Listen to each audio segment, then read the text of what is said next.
Hello everybody, welcome to Vlogmas Day 9. Hey, wow, I can't believe we're still going strong, but here we are. As you can see, I'm dressed in like a very sexy red dress, night dress. This is very aligned with the video that I'm going to read today. I've also done my makeup. So this hair that I currently have, this is my natural hair, and it is day 2 of the flexi rod set. So today it's definitely more fuller. It's a lot more fuller, and it's also like just bigger, but the curls are still there, and I really love it. I think I even preferred this to yesterday, even if yesterday was like the first day was like really cute. This is more like wild and like kinky and stuff, which I really love. But anyway, enough about the hair. Let me just get right into the video. Today I'm going to be doing a love reading. So I'm gonna be reading out one of my romance, love, relationship articles, and this one is it's a very special one. I wrote this one in early February this year.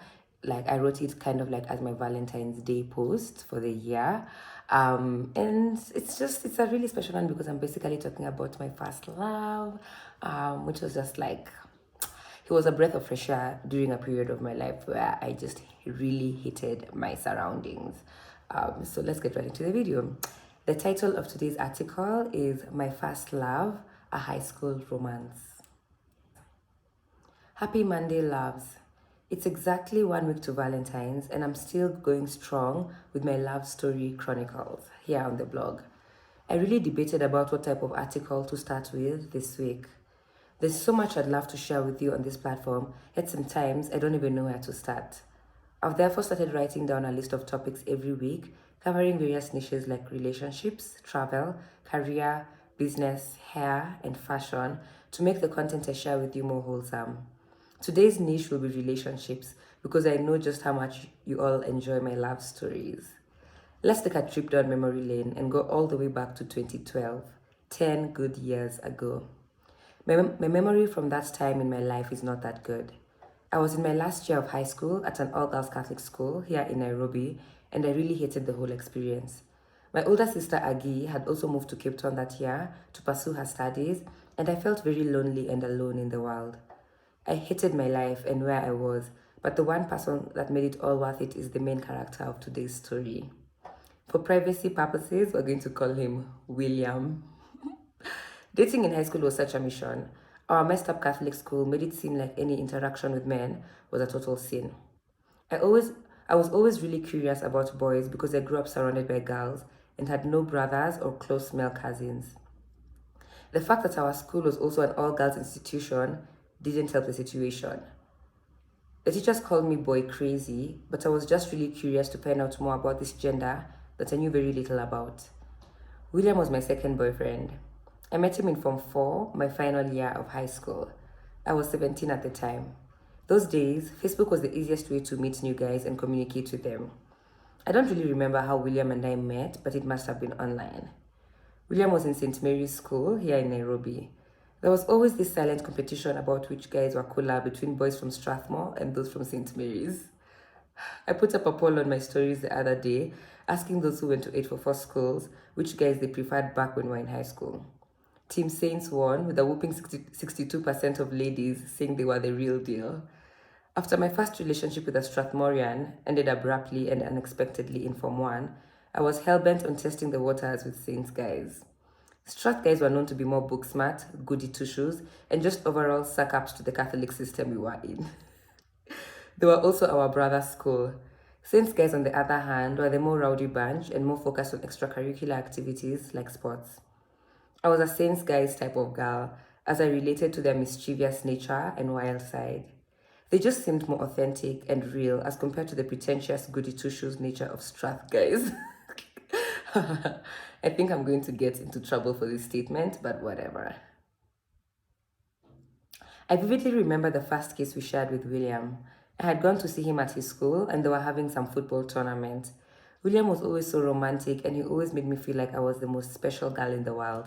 I believe he had just asked me to be his girlfriend earlier that day. Just before I left to go home, we stood in the courtyard of their beautiful school grounds as William said goodbye to me. He then planted a kiss on my lips and gently squeezed me in his arms. I tried to maintain balance as the blood quickly rushed through my veins and I felt an overwhelming sense of euphoria. I had never been kissed like that. It was the first meaningful makeout session I had ever truly enjoyed. We dated all through the last year of high school. William was the sweetest boyfriend I've ever had. Aww. Despite us not being able to see each other often, he always went the extra mile to make me feel special and loved. I remember him sending one of his friends to drop off roses and handwritten cards to me in school on multiple occasions. I went through a really tough time that year with the teachers in our school who were determined to see me fail, which I didn't. William was always there to catch me when I fell. He was a creative genius as well and was really talented in both art and music. There's one day he gifted me a hand-drawn portrait of myself, which he had spent days working on. I remember that image. I don't even know where it is right now because I remember I traveled with it to Cape Town when I went to do my matric. And I think it just must have moved in one of the many moves I made. But I feel like I should have framed it because it was just such a beautiful image. I still believe it was one of the most beautiful illustrations ever created of my face. It was so lovely to see myself through his eyes. He was also very musically talented and even composed a song about the both of us, which he'd play for me over and over again, especially when I moved to Cape Town. Yeah, gosh, I'd even forgotten that. I was also a virgin during the whole course of our relationship, and I loved that he never pressured me to do anything that I wasn't ready to do. I was totally in love with William and was sure I was going to spend the rest of my life with him. We'd always talk about our future together, and I felt like the luckiest girl in the world to have found my person so early in life. My move to Cape Town came as a shock to both of us.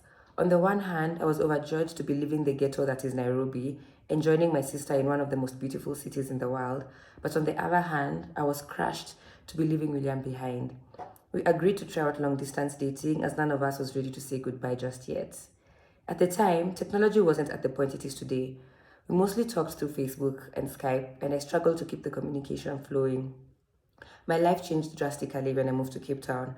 I was exposed to a whole new world and was really curious to experiment and finally be free of the shackles of Catholic school. It became more and more clear to me that this long-distance thing would limit my freedom in the long run. 3 months after moving to Cape Town, I came back home for the short Easter holidays and planned a date to meet up with William. I had already been feeling the change occurring within myself, and the distance had made me lose a lot of the romance that I had previously felt so deeply with William. We met for a movie at Sarit Center, and soon into the date, I realized that the spark I used to feel was no longer there. Kissing him also didn't bring me the same euphoria that it had previously done. I knew in my heart that I ought to do the right thing and end things with William. After the movie, William asked me what was bothering me, and I had to break it down to him. I remember my exact words were, "I'm sorry, I don't think I'm in love with you anymore." Fuck. I know. Wrong words, Teshie. But it just came out so bluntly. I could feel the weight of my words piercing through him, and William started balancing tears. It was such a sad and emotional breakup, even for me, because I deeply cared for him. I just didn't want to string him along, or worse, be in a position where I cheated on him when I returned to Cape Town. Till today, I still think about William a lot, and sometimes they dream and wonder whether things would have worked out for us if I hadn't left for Cape Town. Maybe now we'd be married with kids. Lol. Anyway, out of all the men I dated, William has to be in the top 3 of my most treasured loves. He'll always be my special high school sweetheart. Oh my gosh. Oh, guys, that's the article. This is so emotional, but like, yeah, I really cared about William. And even till now, I still feel like I want the best for him. But that was my first love, guys. That was my first love, and that is how I'm going to end this week of Vlogmas. It has been so hectic, and I'm just looking forward to like enjoying the rest of the afternoon. It's what time is it? It's 3:22 p.m. on Sunday. So I'm gonna be uploading Vlogmas 9 and Vlogmas 10 today, and then tomorrow we'll start the week afresh with another reading. I'll see which reading. But thank you so much to everyone who has been supporting my content. Thank you so much for watching this video. Leave me a thumbs up if you liked the video. Drop a comment sharing with me what was your first love, or who was your first love. Like, what was your story about your first love? Do you have one? Is it like all romantic like mine? or did it end tragically? Let me know. And also remember to subscribe to my channel, and I guess I'll see you in tomorrow's video. Bye.